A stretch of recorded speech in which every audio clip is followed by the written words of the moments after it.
వస్తున్నా. తలుపులు బాత్తుడు వినపట్లా? ఏదో లోకంలో ఉండి ఏదో లోకంలో రఫ్ఫాడించేస్తానేమనుకున్నావు? భోజనం చేసావా? ఇంకా పడుకోలేదే? నువ్వు వస్తావని. నేను వస్తానని అర్ధరాత్రి వరకు నా కోసం ఎదురు చూస్తుంటే నీ ఆరోగ్యం ఏమైపోతుంది? పడుకో. ఏమిటా చూపు? పడుకో.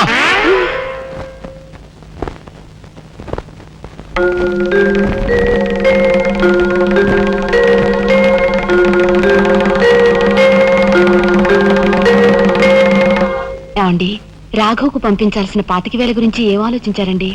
అదే అర్థం కావటం లేదు లక్ష్మి. ఆ 25,000 సంగతి అలా ఉంచు.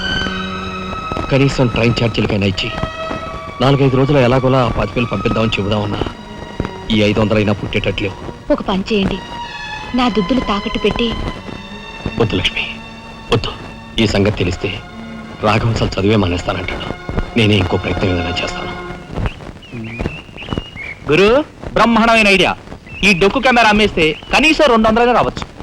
నేను 10th క్లాస్ పాస్ అయినప్పుడు మా నాన్నగారు కొనిచ్చిన వాచ్ ఇది అమ్మితే 100 గ్యారెంటీ. ఈ కళ్ళజోడు ఉండ్రా, ఇవన్నీ అమ్మగా వచ్చిన డబ్బుతో కనీసం మా అన్నని ఈ రాష్ట్రంలో దాటించలేం. ఇంకా 5 రాష్ట్రాలు దాడాలతాను. అదేంటి చూడండిరా.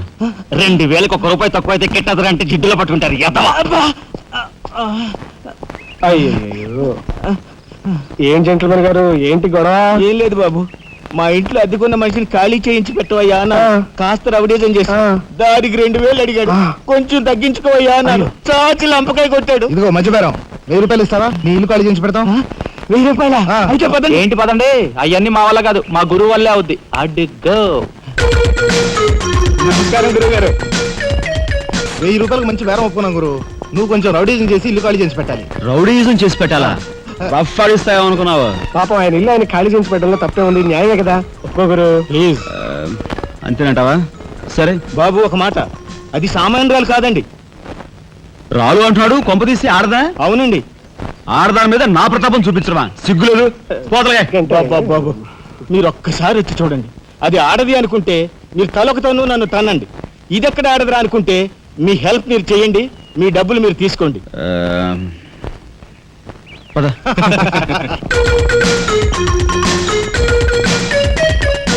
ఇదేనండి ఇల్లు. చెప్పానుగా, వెళ్ళు. తప్పదంటారా? మరేం భయం లేదు, వెళ్ళు. వెంట్రా.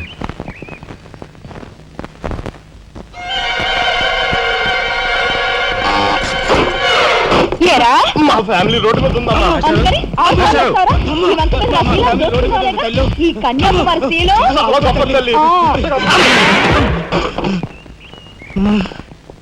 అయ్యా, అమ్మా, వద్దు అన్నాను. వెళ్ళు అన్నారు. తీరా లోపలికి వెళ్ళి చూస్తే అది మాత్రం ఆడదు కాదండి బాబు. దీని సంగతి నేను చూస్తా.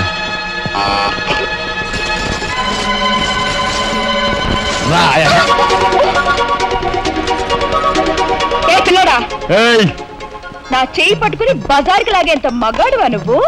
ఎంత ధైర్యం నిన్ను! చేయి చూసావు ఎంత రఫ్ ఉందో? నాతో పెట్టుకోకు, రఫ్ ఆడించేస్తా. నువ్వు నాతో పెట్టుకోకు, నీ పని చెప్తాను. సూరమ్మత, అప్పాయమ్మ, వెంకాయమ్మ, సీతమ్మత పొడుస్తా. పీకు, నీ బోర్డు పీకు. ఈ కత్తి ముయ్. పొడుస్తా. బోర్డు పీకో. కత్తి ముయ్. బోర్డు పీకో. రాయ్, మీరు లోపలిరంట్రా. దీని తాలూకా ఏది దొరుకుతా తీసి బయటపడండి. హలో మేడం, ఒక్క ఫోటో. Just wait. గొంతు పొడుస్తా. పోదలే పీకో.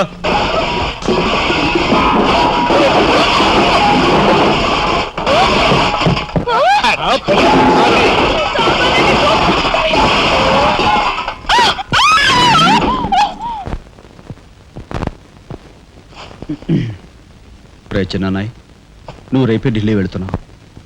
వారం తర్వాత ఆ 25,000 నీకు అన్నయ్య పంపిస్తాడు. ఇదిగో నీ ప్రయాణపు ఖర్చులు 500. ఏంటి అన్నయ్య ఏమన్నాడా? అన్నయ్య ఆజ్ఞ అనుకో, నా రిక్వెస్ట్ అనుకో. ఇస్తున్నాను, తీసుకో. ఈ డబ్బు నీకెక్కడిది? యక్ష ప్రశ్న వెయ్యొద్దు. ఇస్తున్నా, తీసుకో. అంతేగాని ఎక్కడి నుంచి వచ్చాయి, ఎలా వచ్చాయని డీటెయిల్స్ మాత్రం అడగ. ఆ డబ్బులు నీకు ఎక్కడైరా? చెప్పానా? యక్ష ప్రశ్న నేను ఎక్కడదా ఈ డబ్బు నీకు? అన్నయ్య కుక్ చిక్కు చిక్కు. అదే ఈ డబ్బు ఎక్కడదా నీకన్నా అడుగుతున్నాను, చెప్పరా. అలా దబాయిస్తా ఉంటానే, నేను ఏదో దొంగతనం చేసినట్టు జోబులు కొట్టేసినట్టు. అయితే రౌడీ చేసి సంపాదించావా? నాన్న రౌడన్ గాను. అయితే అప్పు చేసావా? అది చేయికి ఇది చేయికి ఇంతలో నీకు ఇంత డబ్బు ఎలా వచ్చిందిరా? ఏమిట్రా పెద్దోడా దబాయింపు? వాడు ఏం చెప్తే అది నిజం. వాడు ఎవరనుకుంటున్నావు? సాక్షాత్తు అన్నయ్య ఇప్పుడు వివరాలు ఏమీ అడగద్దు, అన్ని తర్వాత వివరంగా చెప్తాను. వివరంగా చెప్తాడు. వదినా తప్పు. వదినా వదినా. ఏం బాబు? ఇదిగో వదినా, అన్నయ్య కోరిక ప్రకారం నీకు పట్టు చీర, బంగారు నగలు. బంగారు నగల? బంగారు నగలంటే బంగారు లాంటి గిల్ట్ నగలు. అయితే రాత్రి మేము మాట్లాడుకున్న మాటలు. అన్నయ్య ఇప్పుడు వివరాలు అడగద్దు, అన్ని తర్వాత వివరంగా చెప్తాను అన్నానా? ఇప్పుడు వివరాలు ఏం అడగద్దు, తర్వాత అన్ని వివరంగా చెప్తానన్నాడా? ఆ వివరాలు నేను చెప్తాను. అమ్మని ఇది ఇంటి దాకా వస్తుందని తెలిస్తే అక్కడే నరికి పాతేసేవాడిని. ఎవరమ్మా నువ్వు? సామాన్తో పాటు దిగిపోయావు.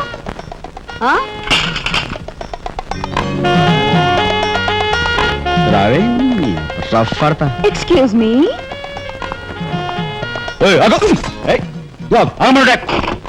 నిన్ను ఏమిటి ఏమిటి దౌర్జన్యం? ఇంట్లో వచ్చింది కాకుండా గది గది వెలుగుతున్నావా? నా శీల ఏ గదిలో భద్రంగా ఉంటుందో చూసుకుంటున్నాను. నీ శీలం ఆ కోట్ చేజులంత రఫ్ ఉందో, రఫ్ పాడించేస్తా. కొట్టుయా కొట్టు, నీతో రఫ్ ఆడించుకోవడానికి వచ్చాను. కొట్టు. ఏదో రఫ్.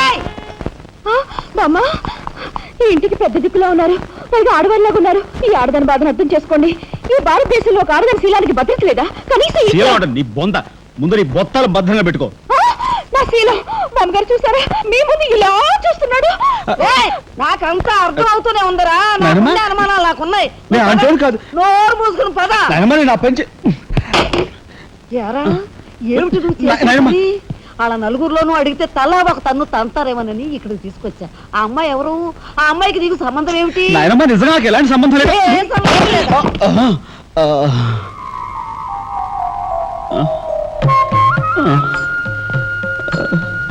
శబరి, ఏం జరిగింది?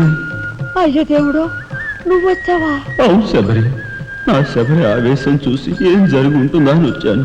ఏం జరిగింది? ఇంకా ఆవేశం ఏమిటయ్యా? నీ అంశతో పుట్టిన నీ మనవడు ఏం చేశాడో చూడు. ఆ అమ్మాయిని ఎవరినో తీసుకొచ్చాడు. ఏనాడైనా మన ఇంటా అంటా ఉందా? శబరి, నువ్వు అనుకున్నట్టుగా చిన్నవాడు అలాంటి వాడు కాదే. నువ్వు అనవసరంగా ఆవేశపడు. చాలేవయ్యా అని సమర్థిస్తున్నావు. ఆ పిల్లవో నా శీలమో నేను రోడ్డును పడ్డా అని అంటుంది. ఇప్పుడు ఏ ఆధారం లేని ఆ పిల్లని మన ఇంట్లో పెట్టుకోవాలా అక్కర్లేదా? చూడు శబరి, నువ్వు కొంచెం చూసి చూసినట్టు. ఏంటి చూసుకోపోయేది? నాయనమ్మా, ఏం జరిగింది? అయ్యో నా దేవుడు, వెళ్ళిపోయావు. ఎవరే ఎక్కడికి పోయారే? అక్క, దిక్కు ముక్కు లేని ఆడదాన్ని, భద్రత లేని ఏ ఇంట్లోనైనా ఉన్నాననుకో, నా శీల రౌడీల పాలవదా? పోనీ భద్రతగా వెళ్ళి ప్రయత్నిద్దామన్నా వేల మీద డిపాజిట్ కట్టాలి. శీలవతనైనా నేను అంత డబ్బు ఎక్కడి నుంచి తీసుకురాను? నేను ఆ అమ్మాయి విషయంలో ఒక నిర్ణయానికి వచ్చాను. నువ్వు నాకు అడ్డు పడ్డావో నా మీద ఒట్టే. నాయనమ్మా, నీకు అనుకూలమైన ఇల్లు దొరికే వరకు నువ్వు ఇక్కడే ఉండమ్మా. నిజమండి? అవునమ్మా, నువ్వు ఇక్కడే ఉండు. బామ్మ, తప్పుకోండి చిన్న బాబు గారు. బామ్మ, మీరైనా నా బాధను అర్థం చేసుకున్నారు. నా రూమ్ ఎక్కడా? రైటా లెఫ్టా? రైటే, బాత్రూమ్ ఉంది, వెళ్ళు. ఎవరు మీరా? ఇటు వెళ్ళమ్మా. థ్యాంక్స్ బామ్మ. తర్వాత చూసుకుంటా. రఫ్ అడతా. ఏమిట్రా వేలు చూపిస్తున్నా? ఒకవేళ అదే మొత్తం 5,000 చూపించి ఇక్కడే ఉండు అంటున్నాను. ఏమిట్రా, ఏం మీ జరిగింది? ఫ్రెండ్స్ అందరినీ పోలీసులు వ్యాన్లో ఎక్కించుకొని తీసుకెళ్తున్నారు.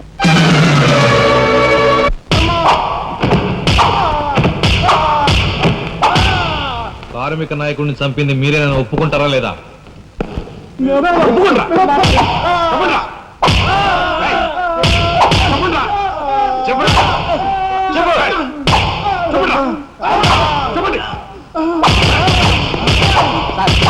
వచ్చాడు సార్.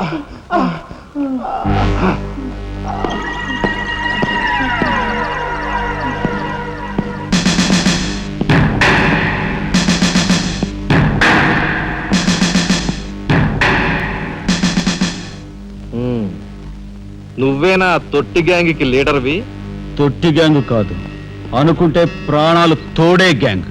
ఆ, ప్రాణాలు తోడే గ్యాంగ్. అందుకే ఆ కార్మిక నాయకుడు ప్రాణాలు తోడేశారు. అవునా? ఏమిటి? మర్యాదగా నేరం ఒప్పుకో. లేకపోతే మేమేం చేస్తాం మాకే తెలియదు. మీకే తెలీదా? పాపం ఆయనకే తెలియదంట. రేయ్! ఏమిట్రా వెటకారం? ఉండేలా ఉంది.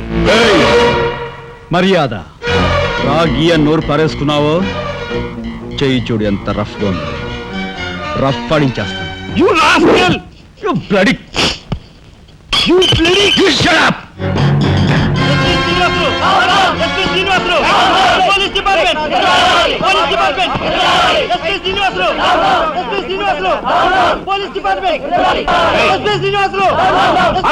సార్ ఆగాలి. కార్మిక నాయకుడిని చెప్పింది ఏకాంబరమేనని నేను జర్నలిస్ట్ గా పేపర్ లో రాశాను కూడా. ఆ విషయం ఊరందరికీ తెలుసు. అయినా మీరు ఎందుకు యాక్షన్ తీసుకోండి? ఏమంటా కబుర్లు చెప్తున్నావు? కబుర్లు కాదు, జనం దగ్గర ఉన్నవి కంకర్రాళ్ళు. ఒక కార్మిక నాయకుడు దారుణంగా హత్య చేయబడితే మీ డిపార్ట్మెంట్ ఏం చేస్తుంది అని ఈ జనం మిమ్మల్ని నిలదీయడానికి వచ్చారు. దోషుల్ని లోపల పెట్టి తగిన విధంగా శిక్షించి అసలు విషయం రాబడుతున్నాం. ఇందులో మీరు వచ్చారు. ఎవరండి దోషులు? నిరుద్యోగులైన ఆ యువకులు మీ పోలీస్ వాళ్ళకి దోషుల్లా కనిపిస్తున్నారా? నిజమైన దోషులు ఎవరో నేను చెప్తాను. నా దగ్గర కొన్ని ఆధారాలు ఉన్నాయి. మీకు చావుంటే చేయగల దమ్ముంటే వాళ్ళని పట్టుకోండి. అంతేకాని అమాయకులు నిర్బంధించి రాక్షసంగా ప్రవర్తిస్తే మా పత్రికా లోకం చూస్తూ ఊరుకోదు. నిజాన్ని నిర్భయంగా రాసి దేశానికి సార్ చెప్తుంది. సభాష్ మిస్టర్ దాసరథి, మీలాంటి జర్నలిస్టుల వలన నిజంగా దేశానికి ఎంతో మేలు జరుగుతుంది. Thank you very much. నిజాలు తెలుసుకోకుండా ఇలా పశువులా ప్రవర్తించి మీ పోలీస్ డిపార్ట్మెంట్ పరువు తీయకు. సిగ్గుచేటు. పోలీసులు! పోలీసులు!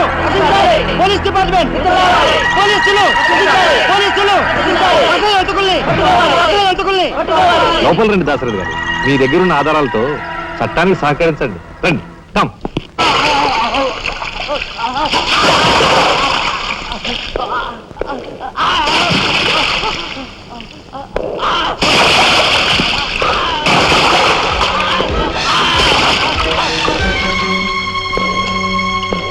ఏమయ్యా జర్నలిస్టు, నాలాంటి వాడితోనూ ఎస్పీతోనూ తగువ పెట్టుకుని ఎందుకయ్యా చావు కొని తెచ్చుకున్నావు? మనిషిని చంపటం ఆటవికం. You are right. అందుకేనయ్యా నువ్వు అంటే నాకు చాలా ఇష్టం. చచ్చిపోయే ముందు కూడా ఇలా రెచ్చిపోవడం దేశంలో ఎంతమందికి సాధ్యం? తమ్ముడు, వీడు దేశానికి పనికొచ్చే జర్నలిస్ట్లా ఉన్నాడు. వదిలిపెట్టేద్దామా? ఊరుకోనయ్యా, మనల్ని ఎండగట్టి వాడి పేపర్ సర్క్యులేషన్ 3,000 నుంచి 30,000 పెంచుకున్నాడు. చాలా. తమ్ముడు చెప్పింది నిజమే. మమ్మల్ని బజారుకి ఇచ్చి నీ పేరు ప్రతిష్టలు పెంచుకున్నావు. మరి మా పరువు ప్రతిష్టలు కూడా మేము కాపాడుకోవాలి కదా. అయినా మనిషిని చంపేయడం అంటే సరే కానీ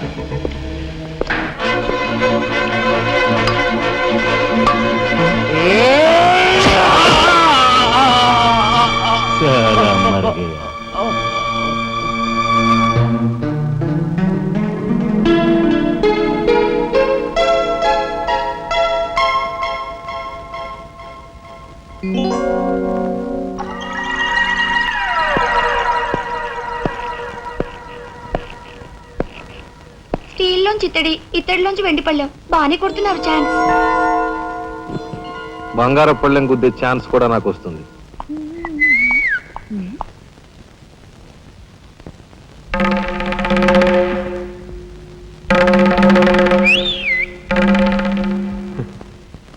ఏమిటా చూపు? నేను మావాడు ఒకేలా ఉన్నావునా? అదంతేలే. అవును, నీకు మావాడంటే చెయ్యిలా చూపించి నాలుగు మడత పెట్టి చెయ్యి చూసావా ఎంత రఫ్ గా ఉందో? రఫ్ ఆడించేస్తాను, జాగ్రత్త అని నువ్వు అంటుంటే నాకు ఉంటుంది. మరి అయితే ఇంకా ఆలస్యం ఎందుకు? నువ్వు కూడా రఫ్ ఆడించేయి.